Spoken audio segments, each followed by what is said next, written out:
to another episode of It's All Been Tricked Before. This time, the Time Trap. The Time Trap. A lot of funky ships. You saw it. Klingons involved.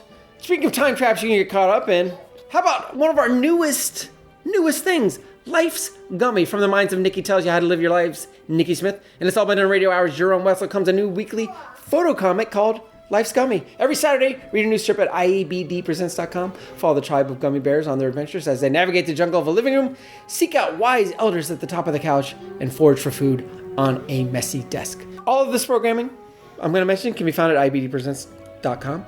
And while you're there, while you're thinking about it, support us. You know, I'm going to say it. Patreon.com/IABD. Although I've heard I'm actually supposed to say that as Patreon.com/IABD. But I'm going to say Patreon like I'm a Romulan because I love Romulans. Anyway, go there, give us a donation, help support us. All kinds of rewards, really cool rewards. Starts as low as $1. You get up to $10, you get up to $20, $30. You're probably getting an Uber ride to the show. Also, other things coming up. I just mentioned it. I mentioned it in passing there. While you're doing that Nikki thing, Nikki Tells You How to Live Your Life. There's 2 seasons of it out there. Go check it out. 2 full batches of episodes in which she advises you how to live your life. And guess what? She's working on that 3rd season. So go get caught up if you haven't been doing it. Nikki will advise you how to live your life, improve your life. Now, improve your life a little more. Listen to us talk about the time trap on It's All Been Trekked Before. Welcome back to another episode of It's All Been Trekked Before. The same group as last time are here. This is Steven. We're recording? Yep. Okay. And I'm Keith then. and Jimmy-Jerome. Because we're recording, I'm Keith. Because you're recording. Yes. You're the animated Keith. We're here to discuss the animated series, The Time Trap. The time trap. The Time Trap. Written by Joyce Perry. She wrote for Land of the Lost in the 70s. Okay.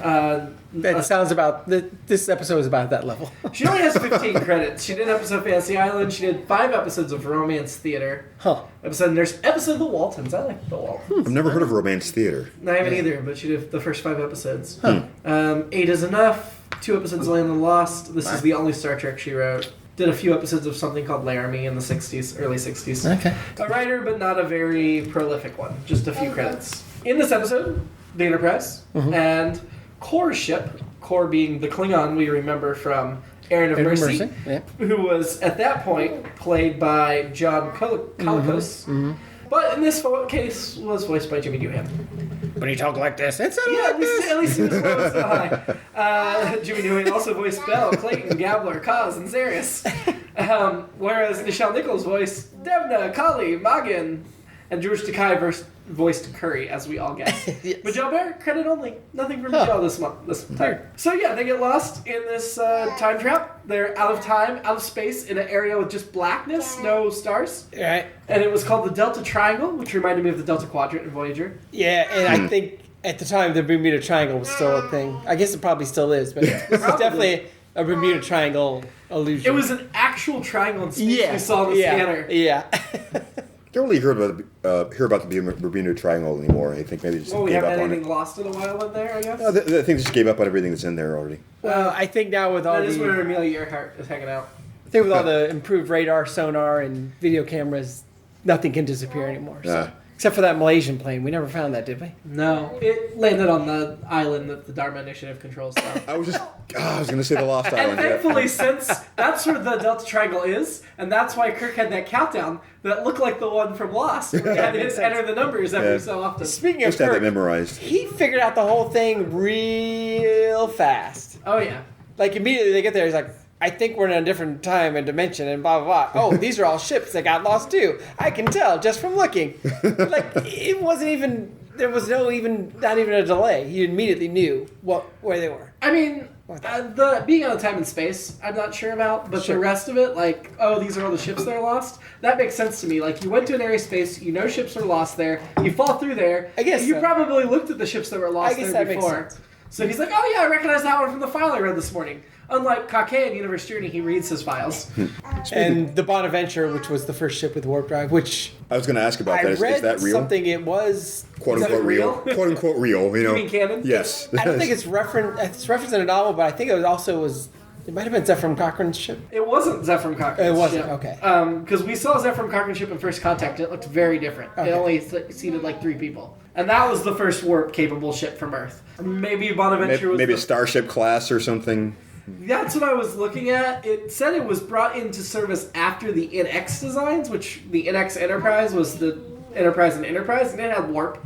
So that doesn't make sense to me why they call it the first warp ship. It just doesn't. The Phoenix was Zephram Cochrane's ship, by the way. Okay. So they said this leap from the NX class, the original Enterprise from the show Enterprise, to Bonaventure was the equivalent of the Phoenix to the Enterprise from Enterprise. So big. It was the NC 1000. So it was the first starship with the NCC number. Okay. NCC 1000. It was featured in the Enterprise novel Rise of the Federation. And I think it's the first one that's not a Constitution class that we see. Ooh, That's the term I was looking for, I think. we've seen ships that are Constitution before. Were they Warp capable. Federation ships? Yeah, we saw like the hospital ship with the big round ball at the front instead of the saucer. Okay, yeah. Yeah, Bonaventure class was the first class of Starfleet Oh. starships. So Maybe that's what they meant to say, and just. I think that's what they meant to say. Yeah. Because maybe this was one of the reasons why they tried to throw this out as canon. Oh, The series. the USS Bonaventure was a Cochrane class starship. What? So that's not a Bonaventure class. I was looking at the Bonaventure class. Weird. I don't know. There's some confusion here. Regardless, it wasn't the first warp capable Oh, starship. yeah, this is not canon. In the novel Federation, Zephram Cochrane's first warp ship that traveled to Alpha Centauri was called the Bonaventure. Conceivably, the C-121 or a sister ship, and his later personal ship was called the Bonaventure too, but... Okay.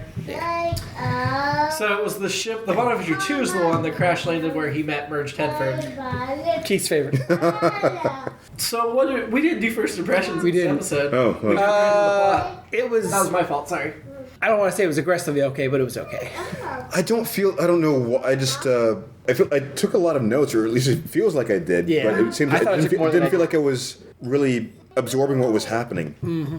I feel like there was a lot of holes in what I was noticing, and it just, I don't know. I think it was very good. I think there were Yeah. some interesting concepts that were underdeveloped. Yeah. That would explain it. I did double check something I bumped on was the S2 graph unit. Oh, They yeah. mentioned that was the equivalent of the warp drive Warp of the drive, Klingon yeah. ship, and that was mentioned in an original series episode. That Oh. specific name, so that is not just something they added for this. Interesting. Yeah, so I appreciate that tie-in. It is interesting to me. I thought that the core has a different starship than the last time we saw him. The Klothos was not what he had before. But he did, this starship will be mentioned again in Deep Space Nine. So this starship belonging to Core is canon because we'll see Core again in Deep Space Nine. So, how did they connect the two ships? It looked like there was a little... There wasn't a bridge. No, there wasn't like a thread with 2 cans at the end. No, it was just their navigational compute systems. So one of the things that I missed was. Oh, I thought they were actually connected physically. No. Okay, that makes more sense. Why? I mean, why were they connected at all, or why were they dependent upon each other at all? That was not made clear. Oh, okay. I guess. Yeah, it was just given out that, well, if we work together, maybe we can do... Yeah, no. There wasn't a lot of explanation. None at all. And the thing is, like, if that actually worked, then all the other ships that were trapped there, they'd probably, like, do the same thing. Right. And they'd all be coming out right behind them. Right. Well, not right behind them, but we have heard about it, I would think. Okay, in another episode. so how much time had passed within this little bubble? Were they all?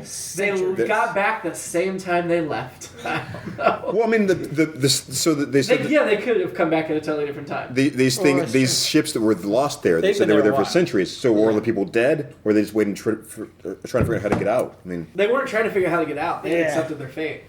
I did like the Intergalactic Council, whatever it was. I loved that. Yeah. I mean, we It was saw cool to see so all the many. aliens. Yeah. We saw, first of all, they mentioned there were like 134 species represented. something like that. but Obviously, like we 12 only people saw there. a small number. Right. And based on the fact that we recognized almost everything we saw, I think that my explanation for this, even though it would have been cool to see new aliens, Yeah. is we know what you guys are familiar with. Right. Let's give you some people that you'd be familiar with to interact with.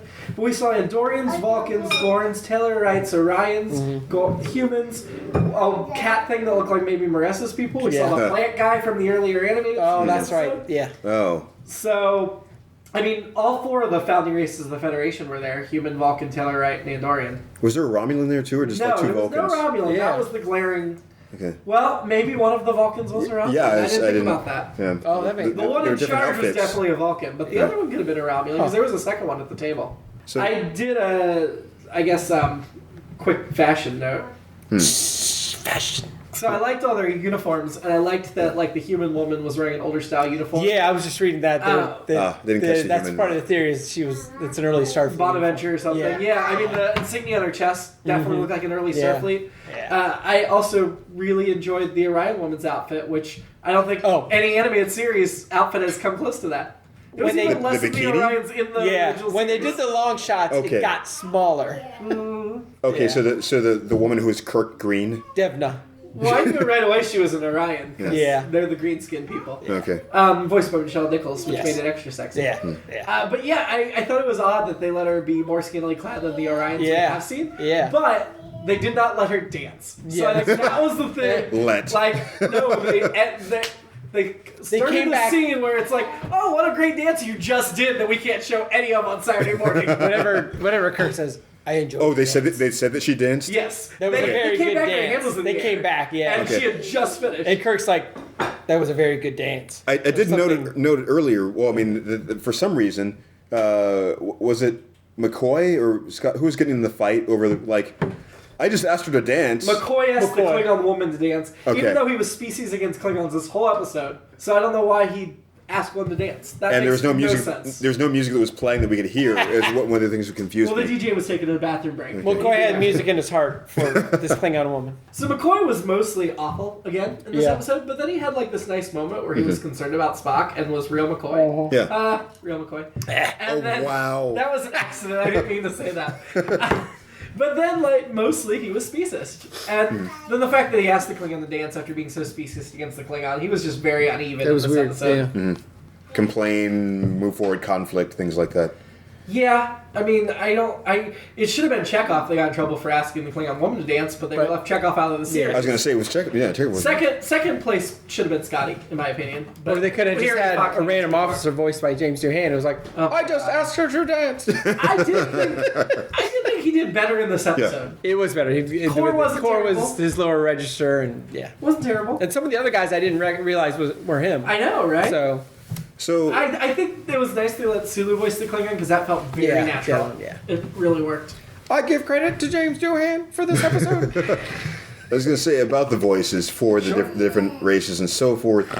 I'm not sure when it happened. Maybe it was like in the movies when that started. What? There's something sort of happened as far as like the actors all making a certain kind of choice about the way that certain races would sound.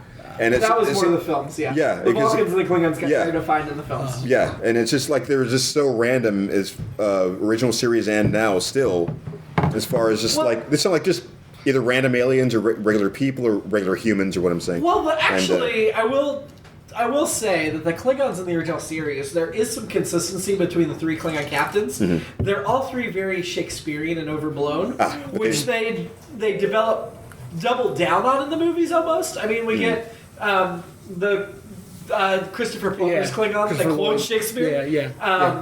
In Star Trek 6, we get Christopher Lloyd's character who doesn't quote Shakespeare, but he's got the overblown. Yeah. I feel like there was some specifics to the race of Klingons in the original So series. it's probably Worf just blew that all away, and then they just kind Worf of like gave us a look at an individual, and- which of course breaks stereotypes. We get to know an individual within the group. But it seemed like everything since that point, like Klingon sounded like a certain way that's sort of like similar to Worf. They kind of like this gruff kind of.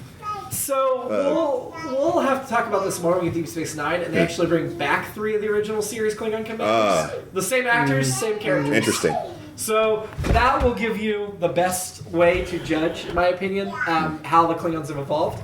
At the moment, I kind of want to put a pin in that just because I think They are relatively consistent overall, but you're right, they do a lot of retconning to make it work later. And certainly the Vulcan too in this episode didn't really sound as as even close like a Spock or a Tuvok or anything like that you would think of. The Vulcans were not consistent in the original series. I mean, Sarek was kind of one way that kind of stayed that way, but other Vulcans we saw were inconsistent. I will agree with you there. But until later on, then they were just evened out. I completely agree with that.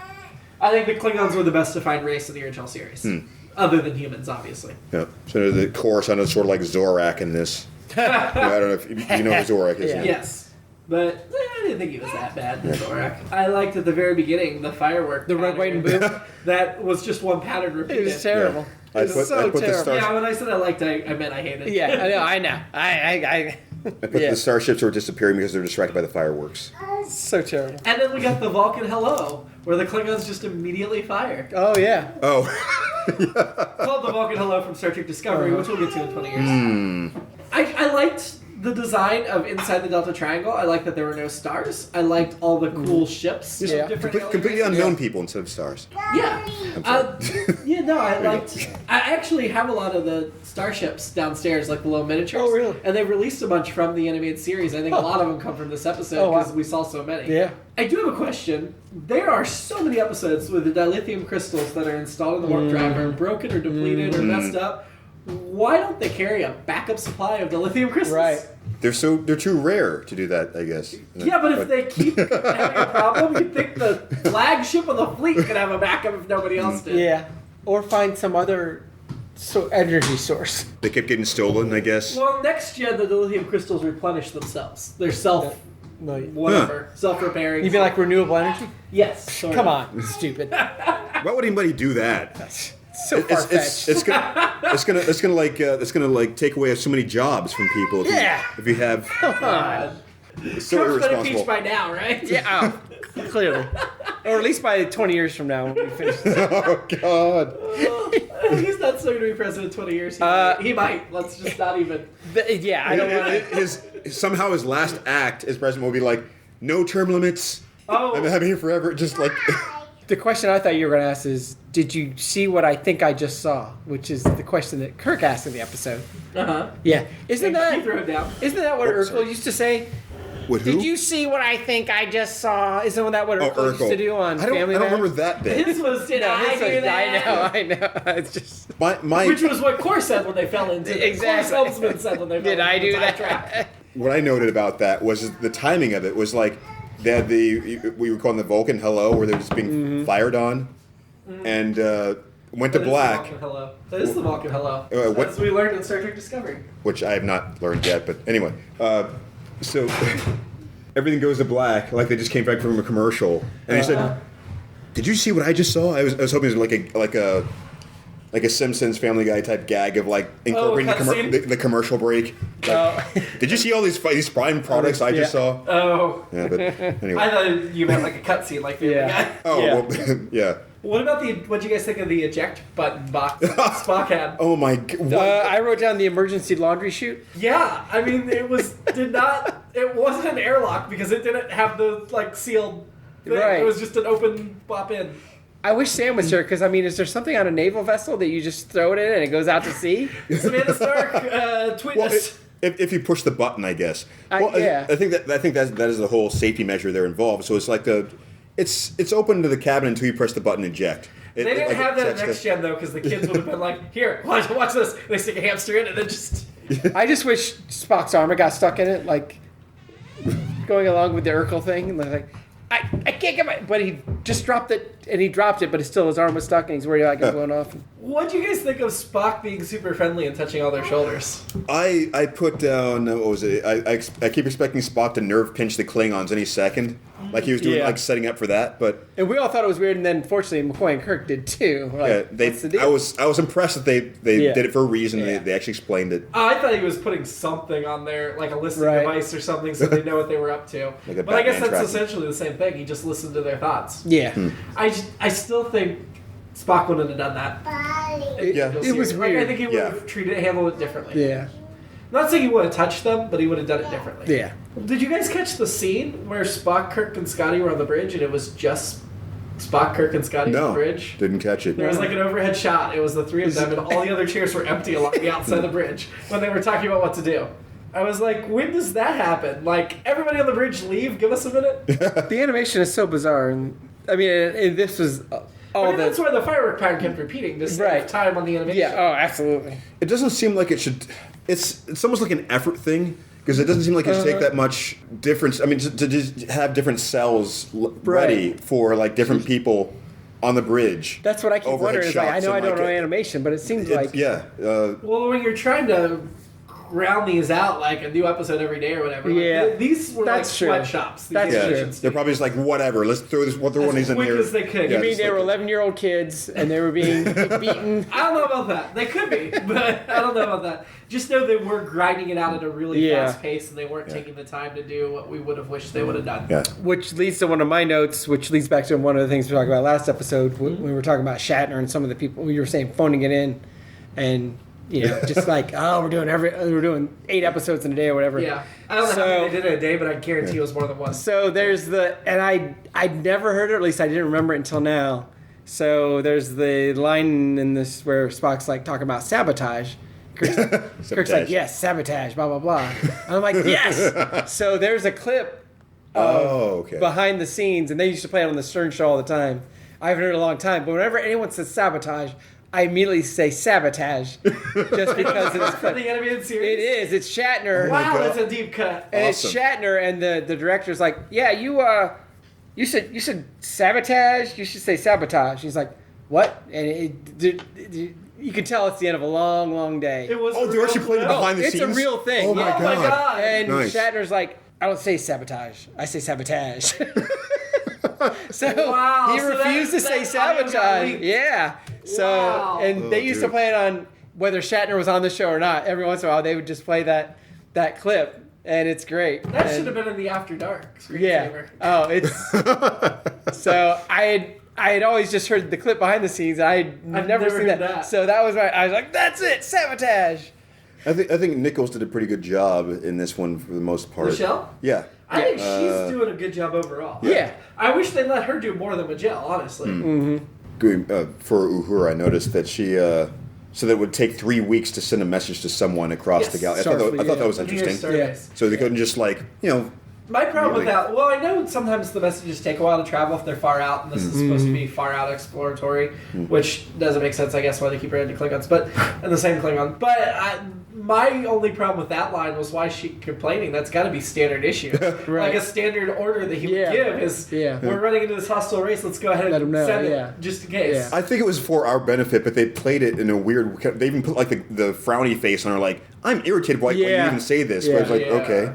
Women, that's stereotypical women, blah, blah, blah. Oh, God. Nagging. Where were the other 2 Klingon ships at the end? They got back. That's a good question. They didn't have to fight them. Like, I didn't know they were. They'd already given up.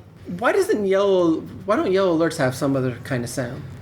They should. They did What a yellow about the alert. blind crewmen? I guess they never have think blind it's a people red alert. anymore. Yeah. The alert goes off, and the blind crewmen are like, wait. Right. They wouldn't know. And then They all have visors. also in this episode, I was going to say Geordie LaForge is the only blind person left in Just in Star Trek future. Discovery, we saw an early version of the visor this season. Oh, yeah, one of man. the characters was wearing.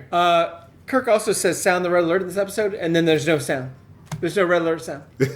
Well, it was all visual. Turned it off. You heard anticipate his needs. I went ahead and turned it off on the bridge. Like he sometimes says, canceled on the bridge. He tells him to turn off the sound. They just sent it to everybody's beepers. They just, everybody's pagers went off and like red alert. Did you guys see the mistake in Spock's formula? Which formula? I didn't catch. The formula of how they were going to get out of the time trap. Yeah, the big formula on the big formula on the I screen. must have been looking down. What were they? Oh, I don't know what the mistake was. It was all nonsense.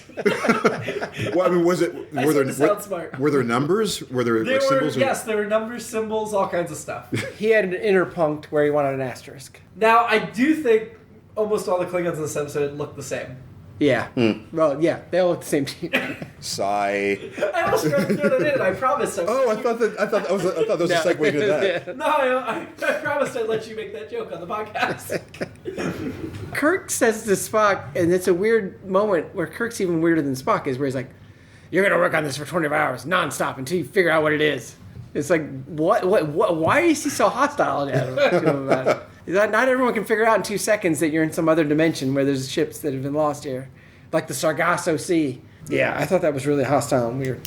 My alternate episode is they run into this creature. It's like a shapeshifter kind of thing. And it lives on salt. And so it'll suck it out of their bodies. It's a vampire. Yeah, and it's called the Man Trap. So that's my alternate episode.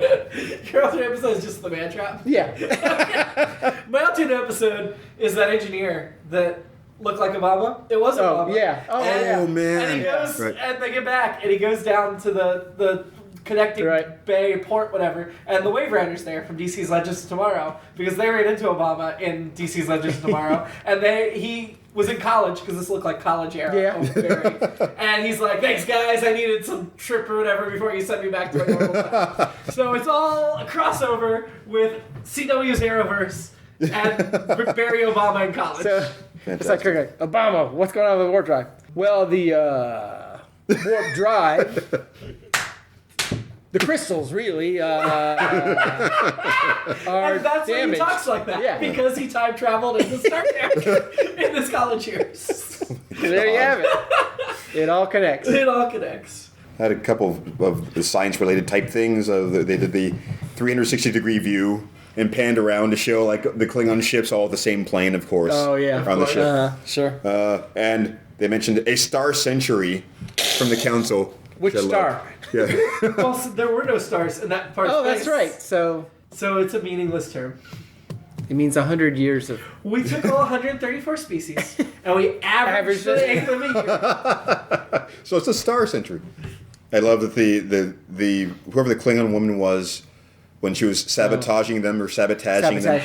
Was it Callie? I think it was Callie. Put in the Mike and Ike pill for the Yeah, I was bomb. completely confused when they handed the That pill was to quite her. an explosive. Could destroy the whole ship, and it's the size of a pill. Why doesn't that just happen more often? Why don't the Klingons just like beam over a pill?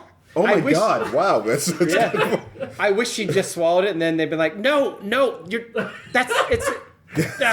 Suicide bomber. Yeah, well, there you go, yeah. that should have been like a revolutionary, like a warfare type device for just like this Yeah. series of going forward. Just Yeah. like beam anything over and shields, right? Is that what would stop people from beaming things? Yes, I guess. but there are plenty of ways you can sneak a pill aboard, Yeah. I would think. Like, you have a peace conference or whatever, you beam over, and then you just leave a pill. Yeah. I mean, that should happen more often. I don't really have any more notes other than when we get to the... My last thing was the Yeah. line where he had she was saying, "Sirius says it's very important." Any other notes? That's all I got. Okay. Men, women of Star Trek. Devna, definitely.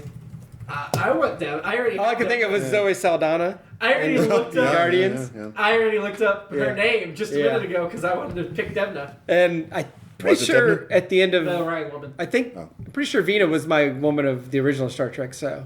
I Uh, definitely have a... but not the green version of Vina. Oh, you're right. It wasn't. You're right. Well, I mean, what's her name? Debna. Yes, which backwards is and then. It's got to be something. No, it doesn't. Keith? I wish I'd been paying more attention to the council because that's pretty much all there really was. I mean, There was a human woman in an old style uniform. which I just There was like psychic woman with the cat eyes. There was Devna the Orion, and those are the only ones I know for sure were female. And I know I told you last No, episode you have to pick somebody else, but even though it's been a week, it's only been a week. I'll give you 2 weeks. the Klingon woman actually. Oh, the Klingon Yeah, she woman. was- What was her name? I think Callie? it just had it. Callie, Callie? which Yeah. is the name of my cat. Yeah, I'd dance with her. Okay. Yeah, so Callie it is. Thank you for breaking the Norwich streak. Yeah. We appreciate it. Ranking the episode. for now. Ranking the episode. Start at the top. Let's start with the Territon incident. I don't know how to start at the top. No, I was kidding. Yeah, I don't want to start at the bottom. But worse than the Territon incident, right? Yeah, I mean, yeah, it's Yeah. Infinite Vulcan. I liked Infinite Vulcan better. Me too. interesting. And I guess all this really had going for it for me was the council. I thought that was interesting. Infinite Vulcan's the one where the species wants to make Spock into... Yes, the plant people. Yeah. Oh, yeah. More troubles, more troubles. Oh man, no, this is worse than that. Yep. Mud's Passion. I haven't seen it yet. I know. The one below that, Keith, is the Magics of Megas 2. I must have mentioned Megas XLR in that, but I don't remember what was going on. As far as that was, You could talk me into putting it above or below Mud's Passion. I like seeing all the ships, and I like the intergalactic council. I mean, that was the cool part of it. Yeah. Most of the episode was crap. Yeah. But I would put it above the Magics of Megas 2. Yeah. I'll give you that. Yeah. So we're Mud's Passion is where we're stuck. Yeah. Actually, yeah, it's where we're stuck. I could go. I'm gonna go under Mud's Passion. That's probably I'm gonna nostalgia. give that. Yeah, I think so too. Keith obviously hasn't seen, but for your perspective, Keith, between More Tribbles, More Troubles, below More Troubles, More Troubles, but above the Magics of Megas 2? probably. I mean, I remember Tribbles just being kind of meh, and Yeah. this was similarly meh, but it was just at least you had a lot of callback aliens, which I know shouldn't. I mean, it's like a kind of a cheap sucker move, but I still kind of go for that kind of thing, and the ships and Honestly, the Gorn was the surprise for me. yeah. If you're going to pick one that was most Yeah. surprising to see, Yeah. the Gorn. Well, I read somewhere they said that Roddenberry at some point said he was never going back to the Gorn. Really? Yeah, I mean, which they seems like a haven't- weird thing. They have in novels, Yeah. but they've never done it on screen. Yeah, so which I don't know why he's opposed to the Gorn. Maybe. I would love to see more about the Gorn. I remember reading a next-gen novel where Picard was trying to play ambassador to the Gorn and negotiate some stuff, and it was interesting. So I mean, yeah, the Gorn in the original series episode was actually obviously wearing clothes, right? So Yeah. Yeah. they had to be sentient in some way, and Well, I don't have a problem with the Gorn. I just found it surprising because we had got like representation from an earlier animated series episode, which I really appreciated, and then we got like the members of the Federation that founded the Federation. So I appreciated that. Like, but it was more for me talking myself into the idea of there being Gorns participating in diplomacy at some point or another. They seemed kind of two-dimensional at the time, but they were or sentient. one-dimensional, I guess. Yeah. Yeah, but they would have had to have been. yeah, So. absolutely. So next week we'll be talking the ambergris. Is that how you say it? Ambergris element. Ambergris element. that it? While the Enterprise investigates a water world, because worlds are just one environment all the way around. Sure. Must be a precursor to the whale thing. I guess, when, It's a precursor to Waterworld, also. Yeah, I was just going to say, Kevin Costner's in this episode. While investigating a water world, Captain Kirk and Commander Spock go missing. They've been abducted by the world's inhabitants and altered into water breathers as well. I actually think this may be the one I've seen. Like, I feel like I have a distinct memory of this, but I could be wrong. Star Wars Phantom Menace ripped this off when Qui-Gon Obviously. and Obi-Wan jump in the water with the breathing apparatus. We've got Majel will be back for a couple voices, and Scotty's got a whole range. Jimmy doing. Welcome to our water world. It will be written by Margaret Arman. Oh, she wrote The Lorelei Cloud Signal. Minders, right? She wrote The Cloud Miners, The Paradise Syndrome, and Gamesters of There you Triskelion go. from the original, none of which I liked. And then she wrote The Lorelei Signal from the animated Asterisk. series, None of which I like. which I also She didn't like. didn't love either. Yeah. So I'm not looking forward to this one. And like I said, I think I have a memory of this one, and it's not a good memory. It doesn't. The description didn't. Didn't excite- catch you? No. I don't know, Keith. What do you think? Turning them into mermaids. I usually have problems with underwater episodes, which seem to end up being like a staple of a lot of kid shows at some point or another, or cartoons, and they usually just end up doing something like them talking underwater, which doesn't make any sense. Same thing as talking in space, or the kinds of things. But we'll The see. good thing Like we is- thought Chapel was yelling help last week Yeah. from Help! the fish Help! tank. Help! Yeah, well, yeah. Oh, her, Spock. her head was above water, and she was somehow treading But by it was flapping right the air. after she fell in, though, so Yeah. we think she Yeah. was still under. Well, the good thing is it sounds like Kirk and Spock can swim, so that Sure. at least somebody in Starfleet can swim. I just want them, while they're underwater, to go to Sea Lab 2021. And then the Sea Lab blows up. Hopefully, I just hope they pass every other animated character that lives under the sea. like Jabberjaw or something. Jabber. Oh, Okay. that's perfect. Snorks. Jabberjaw. I mean, they're all part of the same studio, weren't they, basically? Yeah. Until then, live long. And prosper. That voice is never going away now. It's All Been Done presents. Who's got the time?